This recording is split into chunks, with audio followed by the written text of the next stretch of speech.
Hello प्यारे बच्चों, सभी को नमस्कार। तो एक बार फिर से आज का वीडियो में बहुत बहुत स्वागत है। बच्चों, आज का वीडियो में हम लोग बात करने जा रहे हैं क्लास 9th का मैथ का आकलन कार्यपत्र 3 यानी कि असेसमेंट वर्कशीट नंबर 3 पढ़ेंगे। ठीक है। और ये जो वर्कशीट है ये 17/8/2021 की होने वाला है। और ये जो वर्कशीट है पिछले वर्कशीट से थोड़ा अलग है। इसमें क्या है, अभिकथन और कारण का जो है आपका ये इससे रिलेटेड 4 क्वेश्चन दे रखा है। 4 से 5 क्वेश्चन दिया गया जो कि आपको करना पड़ेगा। इसमें देखो कैसे करना है, जैसे जैसे ऑप्शन आप कैसे चूज करोगे। अगर जो अभिकथन और कारण दोनों सत्य हैं और कारण अभिकथन का सही व्याख्या करता है तो ए ऑप्शन चूज करना है। ठीक है।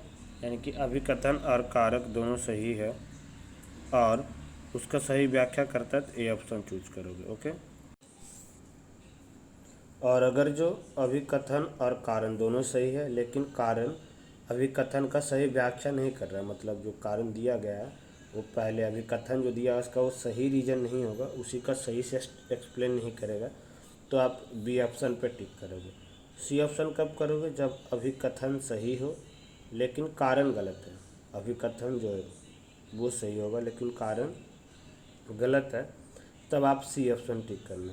डी ऑप्शन तभी टिक करो जो जब अभिकथन गलत है लेकिन कारण सच है। ठीक है, तब आप लोग डी ऑप्शन टिक करोगे। ठीक है बच्चों, तो आर सब में ए बी सी डी आपको कब टिक करना है। ठीक है, तो इसी के अकॉर्डिंग करेंगे। अब देखो क्वेश्चन जो है दिया गया है आज का, वो हम समझाते थोड़ा और अच्छे से समझ में आएगा। देखो पहला अभिकथन दे रखा था कि प्रत्येक पूर्णांक एक परिमेय संख्या होता है। तो पूर्णांक देखो क्या होता है, इधर -4 -3 -2 -1 0 1 2 3 इत्यादि। तो ये सभी क्या है, एक परिमेय संख्या होता है। तो जितने भी पूर्णांक है वह एक परिमेय संख्या होता है। बिल्कुल सही बात है, तो ये सही है। फिर बोला हर एक पूर्णांक m को हम m/1 के रूप में व्याख्या कर सकते हैं। तो ये भी इसको सही कर रहा है क्योंकि परिमेय संख्या जो होता है उसे हम p/q के फॉर्म में लिख सकते हैं। तो जितने भी पूर्णांक है उसके नीचे हम m/1 बोल सकते हैं, जैसे -4/1 बोल सकते हैं, -3 को -3/1 बोल सकते हैं हम। तो ये भी सही है। और जो कारण है वो अच्छे से अभिकथन का व्याख्या कर रहा है।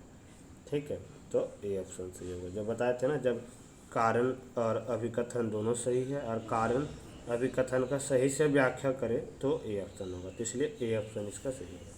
तो पहला का ए हो जाएगा। ठीक है बच्चों, अभी नीचे हम आंसर करके भी रखे, आपको एक साथ दिखा भी देंगे। पहले चीज़ों को समझ लो अच्छे से, फिर एक साथ हम कर भी देंगे। ओके। उसके बाद देखो था सेकेंड में जो था स्टूडेंट्स, वो था कि √2 और √3 एक अपरिमेय संख्या है। तो ये तो सही है कि दोनों अपरिमेय संख्या है। √2 गुने √3 करेंगे तो ये क्या होगा, अपरिमेय संख्या। √2 को √3 से गुना करेंगे √6 आएगा। और √6 को एक पूर्ण वर्ग संख्या नहीं है, तो जो पूर्ण वर्ग संख्या नहीं होता वो अपरिमेय संख्या होता है। इसलिए √2 गुने √3 अपरिमेय संख्या है, तो पहला तो सही है। कारण ये बोला कि दो परिमेय संख्याओं का गुणनफल हमेशा परिमेय संख्या होता है। तो लिखा हुआ तो सही है लेकिन जो ये कारण है अभिकथन का व्याख्या नहीं कर रहा है। यहाँ पे ऐसे होता है कि दो अपरिमेय संख्या का गुना अपरिमेय होता है, तब कारण भी सही हो सकता था, लेकिन मतलब उसका सही व्याख्या करता है। लिखा हुआ सही कि दो को, ये भी लिखा हुआ है कि दो परिमेय संख्या, मतलब 2 गुने 3 कर रहे हैं तो 6, ये परिमेय ही आएगा। 5 गुने 4 कर रहे हैं तब ये परिमेय ही होगा। ठीक है, लेकिन ये अभिकथन का व्याख्या नहीं कर रहा है। बस दोनों सही है लेकिन कारण अभिकथन का व्याख्या सही से नहीं कर रहा, तो बी ऑप्शन होगा। क्या होगा बच्चों, बी ऑप्शन होगा। ऊपर हम क्वेश्चन समझा दिए थे कि ए में क्या होगा और बी में क्या होगा। ठीक है स्टूडेंट्स, अब तीसरा अब हम लोग देखते हैं। तीसरा क्वेश्चन में 2 + √6 एक अपरिमेय संख्या है। तो ये सही है क्योंकि परिमेय संख्या और अपरिमेय संख्या को जोड़ते हैं तो अपरिमेय संख्या ही आता है। तो ये सही है। और ये बोला कि एक परिमेय संख्या और एक अपरिमेय संख्या को योग हमेशा अपरिमेय संख्या होता है। तो ये कारण भी सही है और कारण बिल्कुल अभिकथन को सही से एक्सप्लेन भी कर रहा है। कारण अभिकथन को बिल्कुल सही से ही व्याख्या कर रहा है, इसलिए ए ऑप्शन हो जाएगा। तो पहला का ए, दूसरे का बी, तीसरा का ए फिर से। ठीक है बच्चों, चौथा क्वेश्चन अगर जो हम देखें अब, तो चौथा क्वेश्चन में देखो था कि √2 और √3 अपरिमेय संख्या का उदाहरण है। तो दोनों बिल्कुल अपरिमेय संख्या, क्योंकि दोनों पूर्ण वर्ग संख्या नहीं है, और जो पूर्ण वर्ग संख्या नहीं होता वो अपरिमेय संख्या होता है। कारण लिखा कि एक परिमेय संख्या को P/Q के रूप में व्यक्त किया जा सकता है जहाँ P और Q पूर्णांक है और Q बराबर 0 होता है। तो ये भी सही लिखा हुआ कि परिमेय संख्या परिभाषा यही होता है, ठीक है, कि इससे हम P/Q के फॉर्म में लिख सकते हैं Q बराबर 0 नहीं। लेकिन क्या है बच्चों, लेकिन ये है कि ये जो कारण दिया गया है वो अभिकथन को व्याख्या नहीं कर रहा है। दोनों बस सही है, लेकिन कारण अभिकथन का व्याख्या नहीं कर रहा, इसलिए इसका ऑप्शन बी होगा। क्या हो जाएगा बच्चों? बी हो जाएगा। उम्मीद करते हैं ये आपको समझ में आ रहा होगा, ठीक है। पांचवा जो था बच्चों कि 2 परिमेय संख्या, बिल्कुल सही है। फिर ये बोला ये परिमेय संख्या सही है। फिर ये बोला सभी घनात्मक पूर्णांकों का वर्गमूल अपरिमेय होता है। ऐसा नहीं है। चलो, जैसे √2 तो अपरिमेय है, √3 अपरिमेय है, लेकिन √4 किसका वैल्यू होता है? 2 का। तो ये अपरिमेय नहीं है, ये परिमेय संख्या है। क्या है बच्चों? परिमेय संख्या। तो ये तो कारण जो है वो गलत है, तभी कथन सही है और कारण गलत है, तो सी ऑप्शन होगा। क्या होगा बच्चों? सी ऑप्शन होगा, ठीक है। तो उम्मीद करते ये समझ में आ गया होगा बिल्कुल अच्छे से। तो देखो लिख रखे हैं, पहला का ए, दूसरे का बी, तीसरे का ए, चौथे का बी, पाँचवा का सी, ठीक है। आप लोग यहाँ से आराम से कर लेना आंसर जिसको करना है, ठीक है स्टूडेंट्स, ठीक है। अब हम आगे क्वेश्चन की ओर बढ़ते हैं। तो आगे क्वेश्चन देखो क्या था बच्चों। अगला क्वेश्चन जो था वो है 2 + √3 + √3। देखो √3 को हम बॉल मान लिए, तो वही याद करो कैसे पढ़ाए थे बचपन में, एकदम बिल्कुल दे 2 बॉल प्लस √3 को फिर 1 बॉल माने। √3 बॉल है ना, तो बॉल तो कितने बॉल हो गए? 3 बॉल, मतलब 3√3, क्योंकि बॉल जो है वो √3 है, तो 3√3 सी ऑप्शन सही होगा, ठीक है। क्या हो जाएगा स्टूडेंट्स? इसका सी ऑप्शन सही हो जाएगा, ठीक है। हम नीचे करके भी रखें, 7वां क्वेश्चन में परिमेयकरण करना है, तो देखो यहाँ पे हम नीचे कैसे आंसर आया ये करके भी रखे आपको, ठीक है। यहाँ समझ भी जाएगा। 2√3 + √3 3√3, इसलिए आंसर सी होगा। अब इसे देखो क्या है, परिमेयकरण करना था। तो परिमेयकरण कैसे करते हैं बच्चों?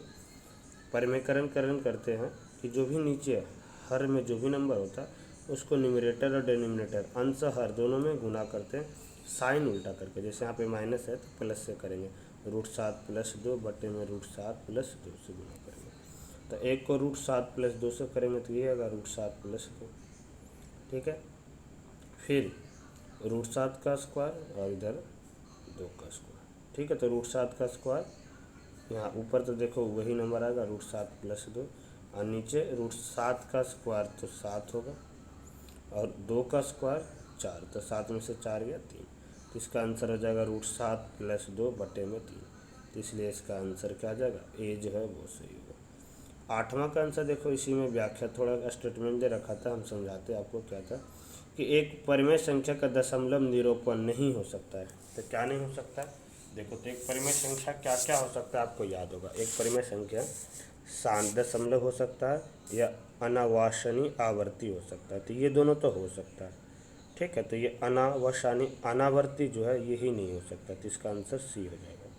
क्या हो जाएगा बच्चों? सी हो जाएगा, ठीक है।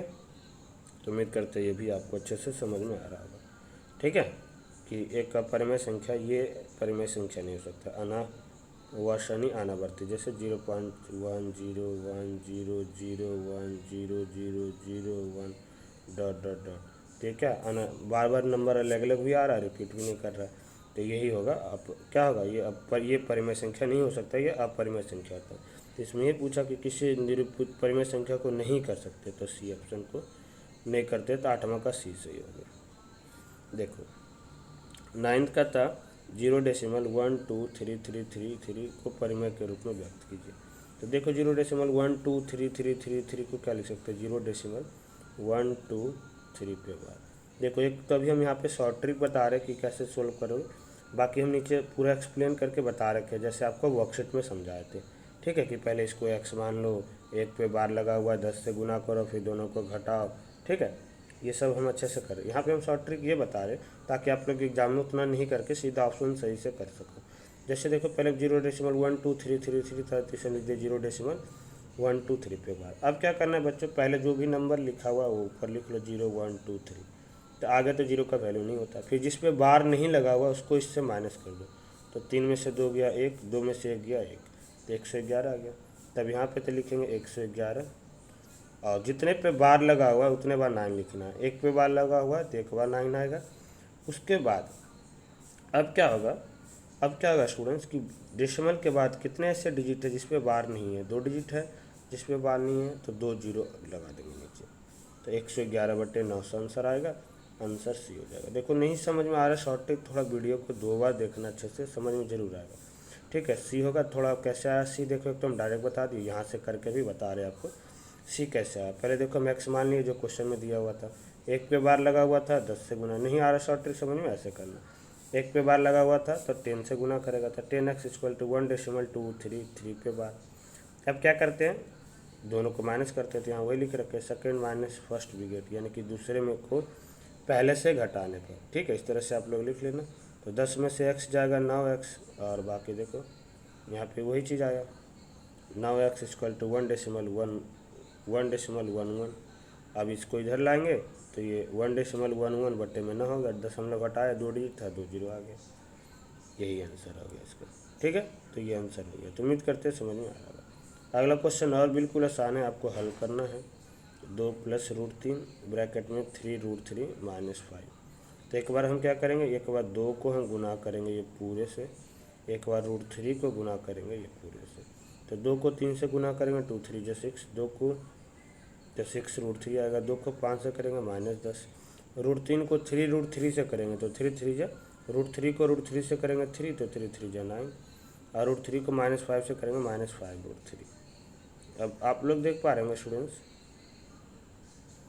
कि हम ये दोनों को एक साथ सोल्व कर सकते हैं। 6 √3 - 5 √3, 6 में से 5 गया 1, यानी कि 1 √3 यानी कि √3 लिखेंगे, माइनस प्लस माइनस, तो 10 में से 9 गया 1, तो -1, तो √3 - 1 ये आंसर हो गया। तो ये ऑप्शन ए में था, तो ए इसका सही होगा। ओके स्टूडेंट्स, तो उम्मीद करते देखो आपको बिल्कुल अच्छे से वर्कशीट समझ में आया होगा। कैसा था आज का सेशन, कमेंट करके रिप्लाई ज़रूर करना। अगर जो आप देखो कमेंट करते हो तो हमें मोटिवेशन मिलता है कि हमारी जो कंटेंट है वो बच्चों तक कितना पहुंच पा रहा है और इससे स्टूडेंट्स कितना बेनिफिट ले पा रहे हैं। ओके स्टूडेंट्स, तो फिर मिलते हैं अगली वीडियो में। जब तक आप लोग घर पे सेफ रहिए, सुरक्षित रहिए। जय हिंद।